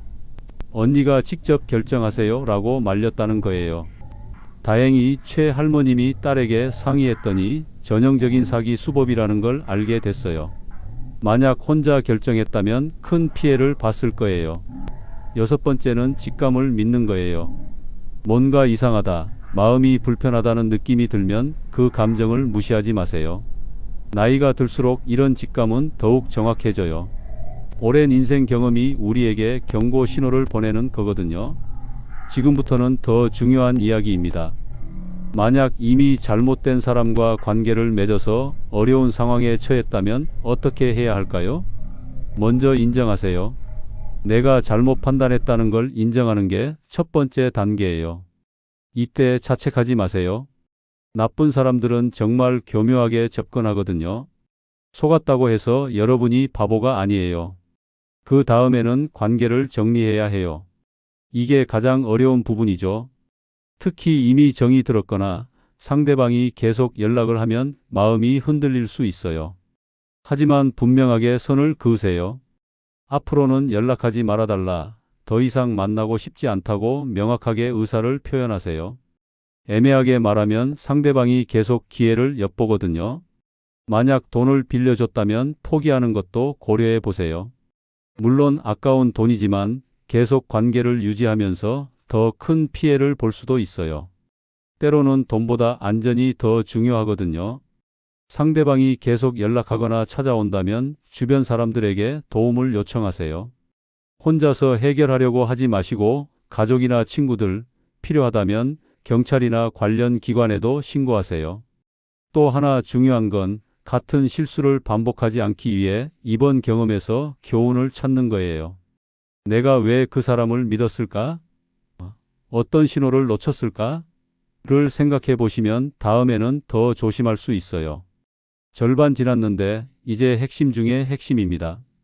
어떻게 하면 좋은 사람들과만 관계를 맺을 수 있는지 말씀드릴게요. 좋은 사람을 만나는 첫 번째 방법은 좋은 장소에서 만나는 거예요. 건전한 취미 활동, 봉사 활동, 평생 교육 프로그램, 종교 활동 등에서 만나는 사람들은 비교적 안전해요.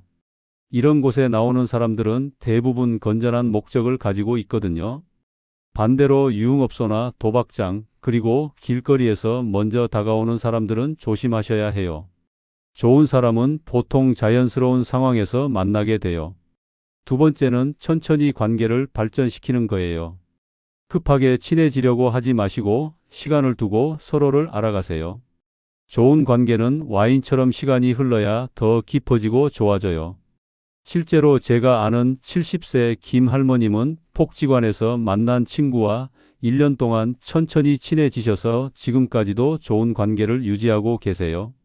처음엔 가벼운 인사만 나누시다가 몇 달 후부터 함께 운동하시고 그 다음에는 가끔 차도 마시고 이런 식으로 자연스럽게 친해지셨어요. 세 번째는 주는 것과 받는 것의 균형이 맞는지 확인해 보는 거예요. 좋은 관계는 서로 주고받는 게 균형이 맞아요. 한쪽만 계속 주거나 한쪽만 계속 받는 관계는 건강하지 않아요. 예를 들어서 항상 여러분이 밥값을 내거나 항상 여러분 집에서만 만나거나 항상 여러분이 전화를 먼저 하는 관계라면 한번 생각해 보세요. 네 번째는 공통 관심사가 있는 사람과 친해지는 거예요. 취미, 관심사, 가치관이 비슷한 사람들과 만나면 자연스럽고 오래가는 관계를 만들 수 있어요. 등산을 좋아하시면 등산 동호회에서, 독서를 좋아하시면 도서관이나 독서 모임에서, 요리에 관심이 있으시면 요리 강습에서 만나는 분들과 친해져 보세요. 다섯 번째는 기존 인간관계를 소중히 하는 거예요. 새로운 사람만 찾지 마시고 기존에 알고 지내던 좋은 사람들과의 관계도 잘 유지하세요. 오랜 친구, 이웃, 동창들은 여러분을 정말로 아끼는 사람들일 가능성이 높거든요.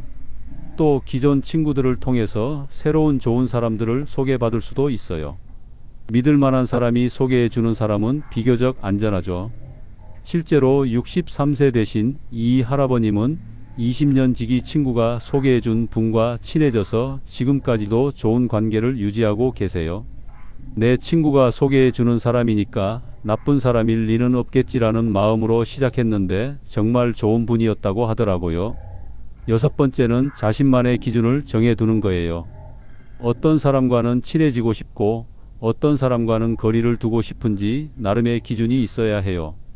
예를 들어서 욕을 자주 하는 사람과는 친하게 지내지 않겠다.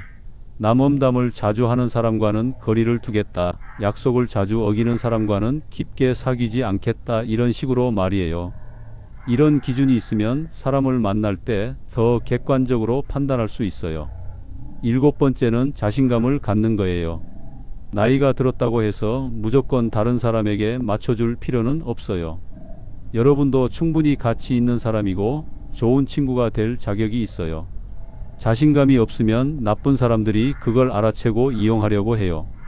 반대로 자신감이 있으면 좋은 사람들이 더 편하게 다가올 수 있어요. 여기서 중요한 것은 혼자 있는 시간도 소중하게 여기시라는 거예요. 외롭다고 해서 아무나 만나려고 하면 위험해요. 혼자 있는 시간에 독서도 하고 산책도 하고 취미 생활도 즐기시면서 자신을 소중히 여기세요. 그러면 자연스럽게 여러분을 존중하는 좋은 사람들이 다가올 거예요. 이제 구체적으로 어떤 상황에서 어떻게 대처해야 하는지 실전 노하우를 알려드리겠습니다. 먼저 새로운 사람을 만났을 때 체크해야 할 포인트들이에요. 첫 만남에서 상대방이 어떤 질문을 하는지 잘 들어보세요. 여러분에 대해 관심을 갖는 질문인지 아니면 개인 정보를 캐내려는 질문인지 구별할 수 있어야 해요. 좋은 질문에 예, 어떤 취미 활동을 좋아하세요? 요즘 건강은 어떠세요? 가족분들은 잘 계세요? 나쁜 질문에 예, 집은 어디에 사세요? 혼자 사세요? 연금은 얼마나 받으세요? 적금은 어디에 해놨어요? 또 상대방이 자신에 대해 어떻게 말하는지도 중요해요. 자신을 너무 과장해서 말하거나 반대로 너무 불쌍한 사람인 것처럼 동정을 끌려고 하는 사람들도 조심해야 해요. 두 번째로는 전화나 메시지를 받을 때 대처 방법이에요. 새로 만난 사람이 너무 자주 연락하면 부담스러울 수 있어요. 바쁘시겠지만 잠깐만 통화할까요? 라고 하면서 계속 전화하는 사람들이 있는데 이럴 때는 분명하게 선을 그으세요. 죄송한데 저는 전화보다는 직접 만나서 이야기하는 걸 좋아해요 라고 말하거나 요즘 좀 바빠서 전화 받기가 어려워요 라고 말해도 돼요. 특히 밤늦게 전화하거나 새벽에 문자를 보내는 사람들은 조심하세요. 상식적인 시간에 연락하는 게 기본 예의거든요. 세 번째는 만남을 가질 때 장소 선택이에요. 처음 몇 번은 반드시 공개된 장소에서 만나세요. 카페, 식당, 공원 같은 사람들이 많은 곳에서 만나시고 상대방 집이나 외진 곳으로 가자고 하면 거절하세요. 또 만날 때마다 상대방이 혼자 만나자고 고집한다면 의심해 보세요. 좋은 사람이라면 다른 사람들과 함께 만나는 것도 자연스럽게 받아들여요. 네 번째는 금전적인 제안을 받았을 때예요. 잠깐만 빌려달라. 좋은 투자처가 있다. 같이 사업을 해보자. 이런 말을 들으면 어떻게 대답해야 할까요? 가장 좋은 방법은 나는 원칙적으로 돈 거래는 하지 않는다고 분명하게 말하는 거예요. 돈이 없어서라고 하면 그럼 조금이라도라고 계속 설득하거든요. 미안해서라고 하면 친구 사이에 뭘 그러냐고 하면서 계속 압박해요. 그래서 원칙적으로 하지 않는다고 말하는 게 가장 효과적이에요. 다섯 번째는 상대방이 다른 사람들 험담을 할 때예요. 저 사람은 원래 그래요. 그 사람 말 믿으면 안 돼요. 이런 식으로 다른 사람들 험담을 하는 사람들이 있어요. 이럴 때는 사람마다 다 다르니까요 라고 말하면서 화제를 돌리세요. 같이 험담에 동참하면 나중에 여러분 험담도 다른 사람한테 할 수 있거든요. 여섯 번째는 상대방이 여러분을 다른 사람들과 비교할 때예요. 다른 사람들과 달리 어르신은 정말 현명하세요.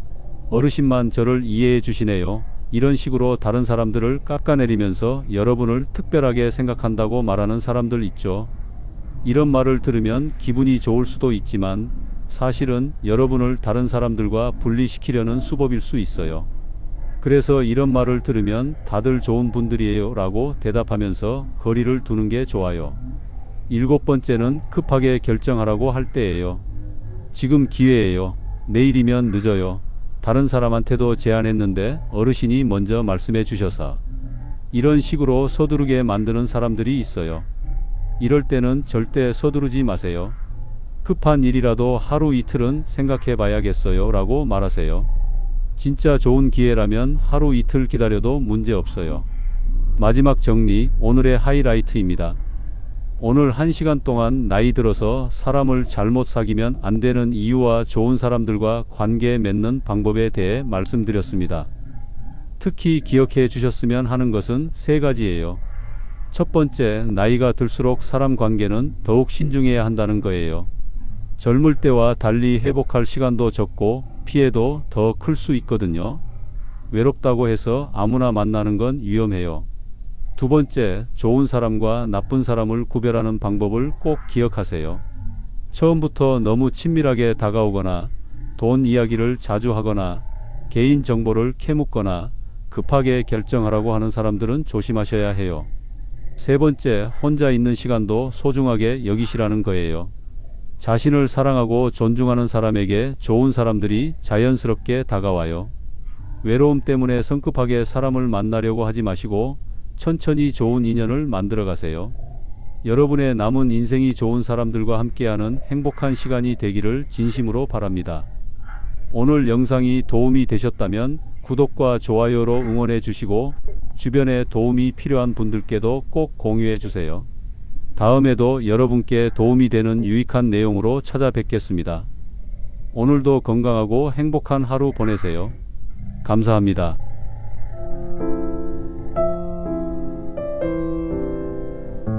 안녕하세요, 여러분. 오늘은 정말 많은 부모님들이 고민하고 계신 문제로 시작해 보겠습니다. 혹시 이런 마음 가져보신 적 있으신가요? 30이 넘은 우리 아이가 부모 말은 뒷전이고 자기 마음대로만 살려고 한다. 좋은 말로 해줘도 안 듣고 조금만 뭐라고 하면 잔소리한다고 짜증을 낸다. 어떻게 해야 할지 모르겠다는 마음 말이에요. 저도 새 아이를 키운 부모로서 이런 고민을 정말 많이 했습니다. 특히 큰아이가 직장을 그만두겠다고 했을 때, 둘째가 결혼 상대를 데려왔을 때, 셋째가 창업하겠다고 했을 때, 정말 밤잠을 이루지 못했어요. 오늘 1시간 동안은 성인이 된 자녀와의 관계에서 겪는 어려움과 그 해결 방법에 대해 정말 깊이 있게 다뤄보겠습니다. 특히 실생활에서 바로 써먹을 수 있는 실용적인 대화법과 마음가짐에 대해 준비했어요. 먼저 오늘 말씀드릴 3가지 핵심 내용을 미리 알려드리겠습니다. 첫 번째는 왜 성인 자녀가 부모 말을 안 듣게 되는지 그 근본 원인을 파악하는 것. 두 번째는 자녀의 마음을 여는 올바른 소통 방법. 세 번째는 건강한 경계선을 그으면서도 좋은 관계를 유지하는 방법입니다. 자, 그럼 먼저 가장 중요한 것부터 시작해 보겠습니다. 우리 아이들이 왜 부모 말을 안 듣게 되었을까요? 많은 부모님들이 자녀가 배은망덕해서 또는 요즘 젊은이들이 버릇없어서라고 생각하시는데요. 실제로는 그렇지 않습니다. 얼마 전 40대 김씨 어머니께서 상담을 요청하셨어요. 30세 아들이 직장을 그만두고 카페를 차리겠다고 하는데 아무리 말려도 듣지 않는다는 거였어요. 어머니는 안정적인 직장을 놔두고 왜 위험한 사업을 하려고 하냐며 매일 아들과 싸웠다고 하시더라고요. 그런데 아들 입장에서는 어떨까요? 30살이 넘어서도 부모가 자신의 인생을 결정하려고 한다고 느꼈을 거예요. 자신의 꿈과 선택을 인정받지 못한다고 생각했을 겁니다. 여기서 중요한 것은 성인이 된 자녀는 더 이상 우리가 보호해야 할 어린아이가 아니라는 점입니다. 이들은 독립된 인격체로서 자신만의 가치관과 판단 기준을 가지고 있어요. 실제로 많은 경우가 이런 패턴을 보입니다. 부모는 걱정과 사랑으로 조언을 하는데 자녀는 그것을 간섭과 통제로 받아들이는 거죠. 그렇죠? 우리도 젊었을 때를 생각해 보시면 이해가 되실 거예요. 두 번째 이유는 소통 방식의 차이입니다. 우리 세대는 윗사람의 말씀을 무조건 따라야 한다고 배웠지만 요즘 세대는 대화와 설득을 통해 납득이 되어야 행동하는 경향이 있어요. 자, 그럼 이번에는 부모로서 가져야 할 올바른 마음가짐에 대해 말씀드리겠습니다. 가장 먼저 받아들여야 할 것은 우리 자녀가 이제 어른이라는 사실입니다. 쉽게 말하면 우리와 동등한 위치에 있는 독립된 개인이라는 뜻이에요. 실제로 한 연구에 따르면 성인 자녀와 갈등을 겪는 부모의 80%가 자녀를 여전히 미성년자처럼 대한다고 합니다. 잠깐 이것만은 꼭 기억하세요. 자녀가 성인이 되면 우리의 역할도 바뀌어야 해요. 60대 박씨 아버지 경우를 말씀드릴게요. 35살 딸이 이혼하고 아이를 데리고 친정에 들어왔는데 매일 딸의 육아 방식에 간섭하고 지적했다고 해요. 딸은 점점 스트레스를 받았고 결국 따로 나가서 살겠다고 했죠. 그런데 아버지가 마음가짐을 바꾸신 후로는 관계가 완전히 달라졌어요. 딸을 하나의 어른으로 인정하고 조언을 구할 때만 의견을 제시하셨거든요. 지금은 할아버지와 외손녀 그리고 딸이 정말 화목하게 지내고 계세요. 여기서 중요한 것은 독립성을 인정한다고 해서 관심을 끊는 게 아니라는 점입니다. 오히려 더 깊은 차원에서 자녀를 이해하고 지지해 주는 것이에요. 예를 들어 자녀가 어려운 결정을 내려야 할 때 내가 알아서 해라고 방치하는 것과 내 판단을 믿어. 그런데 혹시 도움이 필요하면 언제든 말해라고 하는 것은 완전히 다른 거죠. 이제 실제 대화에서 어떻게 접근해야 하는지 구체적으로 알아보겠습니다.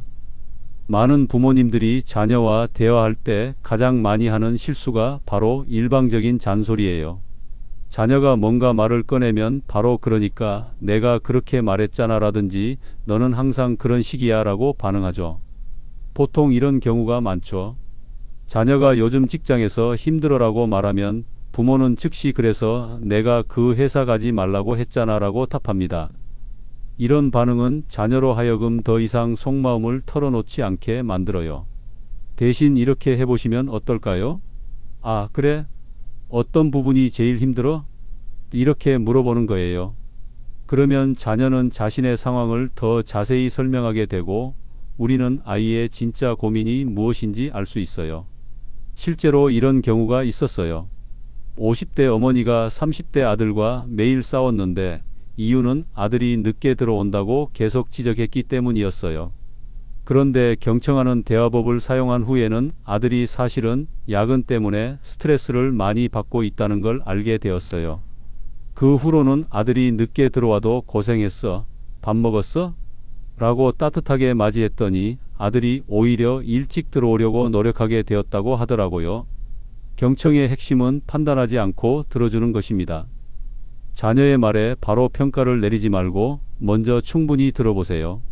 자, 그럼 언제 어떻게 조언해야 할까요? 이 부분이 정말 중요한데요. 첫 번째 원칙은 자녀가 조언을 구할 때까지 기다리는 것입니다. 우리가 보기에 아무리 답답해도 자녀가 도움을 요청하지 않으면 조언을 하지 않는 게 좋아요. 왜냐하면 성인은 자신의 문제를 스스로 해결할 능력과 권리가 있기 때문입니다. 우리가 먼저 나서서 조언하면 자녀는 자신이 무시당한다고 느낄 수 있어요. 그렇다고 해서 아무것도 하지 말라는 뜻은 아닙니다. 자녀가 힘들어하는 모습을 보이면 이렇게 말해보세요. 힘들어 보이는데 혹시 내가 도움이 될 만한 게 있을까? 이런 식으로 자연스럽게 도움을 제안하는 거예요. 얼마 전 60대 김 씨 아버지께서 이런 이야기를 해주셨어요. 30대 아들이 사업이 잘 안 되어서 우울해하고 있었는데 처음에는 계속 사업 접고 취업해라라고 말씀하셨다고 해요. 그랬더니 아들이 더욱 멀어졌죠. 그런데 방법을 바꿔서 아빠가 젊었을 때도 사업이 어려웠던 적이 있는데 그때 경험이 도움이 될까? 라고 물어보셨어요. 그랬더니 아들이 관심을 보였고 자연스럽게 대화가 이어졌다고 하더라고요. 조언할 때는 명령하지 말고 제안하세요. 이렇게 해가 아니라 이런 방법도 있더라는 식으로 말이에요. 그리고 자녀가 그 조언을 따르지 않더라도 존중해 주세요. 여기서 중요한 것은 자녀와 의견이 다를 때 감정적으로 반응하지 않는 것입니다. 많은 부모님들이 자녀가 말을 안 들으면 화를 내거나 서운해 하시는데요. 이런 감정적인 반응은 오히려 관계를 악화시킬 수 있어요. 예를 들어 자녀가 엄마는 나를 이해 못해라고 말하면 보통은 내가 너한테 얼마나 많은 걸 해줬는데 그런 말을 하냐고 반박하게 되죠. 하지만 이런 반응은 대화를 막다른 길로 몰고 가요. 대신 이렇게 말해보세요. 아, 내가 내 마음을 제대로 이해 못했구나. 좀 더 자세히 말해줄래? 이렇게 말하면 자녀는 자신의 생각을 더 편하게 표현할 수 있어요. 실제로 많은 분들이 이런 경우를 경험하시죠. 50대 이씨 어머니는 30대 딸과 매번 싸웠는데 이유는 딸의 육아 방식이 마음에 안 들어서였어요. 그런데 감정적으로 반응하는 대신 차분하게 내가 아이를 어떻게 키우고 싶은지 들어볼까? 라고 물어보셨어요. 그랬더니 딸이 자신만의 육아 철학을 설명했고 어머니는 그 안에서 딸의 성장한 모습을 발견할 수 있었다고 해요. 지금은 서로의 방식을 존중하면서 좋은 관계를 유지하고 계세요. 감정적으로 대응하고 싶을 때는 잠깐 심호흡을 하고 이렇게 생각해 보세요. 지금 내 목표가 아이를 이기는 것인가? 아니면 아이와 좋은 관계를 유지하는 것인가? 절반 지났는데 이제 핵심 중에 핵심입니다. 자녀를 인정하면서도 건강한 경계선을 어떻게 설정할 것인가 하는 문제예요. 경계선이라는 것은 서로가 존중해야 할 선을 의미합니다. 자녀의 독립성을 인정한다고 해서 모든 것을 다 받아들여야 한다는 뜻은 아니에요.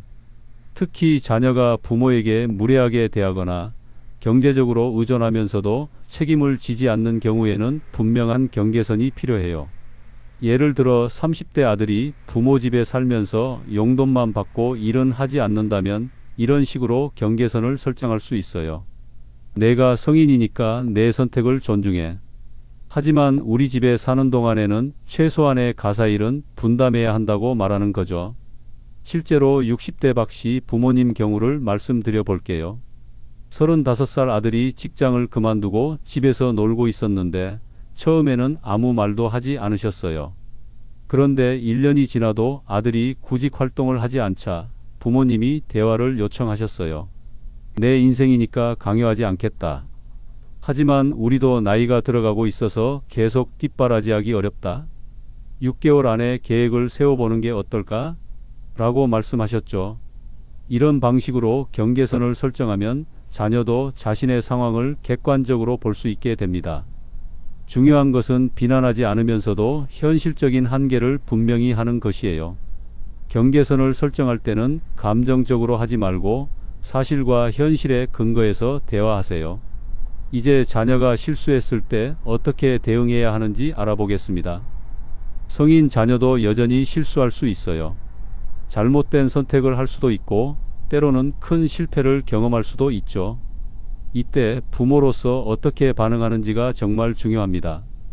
가장 하지 말아야 할 것은 그러니까 내 말 들을 걸 그랬잖아 라는 식의 반응이에요. 자녀가 실수했을 때는 이미 충분히 상처받고 후회하고 있을 가능성이 높거든요. 대신 이렇게 접근해 보세요. 힘들겠다. 지금 기분이 어때? 먼저 자녀의 감정을 헤아려 주는 거예요. 그 다음에 내가 뭔가 도움이 될 수 있을까? 라고 물어보세요. 얼마 전 50대 최 씨 어머니께서 이런 상황을 겪으셨어요. 30대 아들이 투자에 실패해서 큰 손해를 보게 되었는데 처음에는 정말 화가 많이 나셨다고 해요. 그런데 아들이 이미 충분히 자책하고 있는 모습을 보고 마음을 다잡으셨죠. 힘들었겠다.